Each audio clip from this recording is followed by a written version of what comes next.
ఇదే రేపు వైఎస్ఆర్ కాంగ్రెస్ పార్టీ వచ్చిన తర్వాత రిపీట్ అయితే మీరు తట్టుకోగలుగుతారా?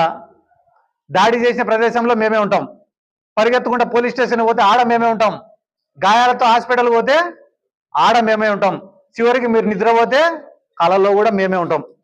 కాబట్టి చర్యకు ప్రతి చర్య ఖచ్చితంగా ఉంటుంది.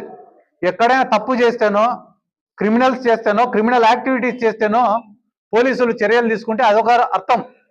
కానీ అమాయకుల పైన, సామాన్యుల పైన, వైసీపీ మద్దతుదారుల పైన జగన్మోహన్ రెడ్డి బొమ్మ వేసుకుంటే కూడా వాళ్ళపైన కేసు పెట్టడం, చివరికి నిన్న మొన్న ఎవడో ఊర్లో కోడిని వస్తే వానిపైన కేసులు పెట్టడం, ఇంత దుర్మార్గమైనటువంటి ప్రభుత్వము ఈ దేశంలోనే ఎక్కడా లేదని చెప్పి ఈ సందర్భంగా నేను తెలియజేసుకుంటూ, వీళ్ళు ఎన్నైనా చేయొచ్చు, సెంట్రల్ గవర్నమెంట్ బీజేపీదే ఉంది, ఎందుకయ్యా రాయలసీమ లిఫ్ట్ ఇరిగేషన్ ఎందుకు ఆపినావు అని అడిగితే గాన దానికి చంద్రబాబు నాయుడు ఏం చెప్తున్నాడు, పర్యావరణ అనుమతులు లేవంట.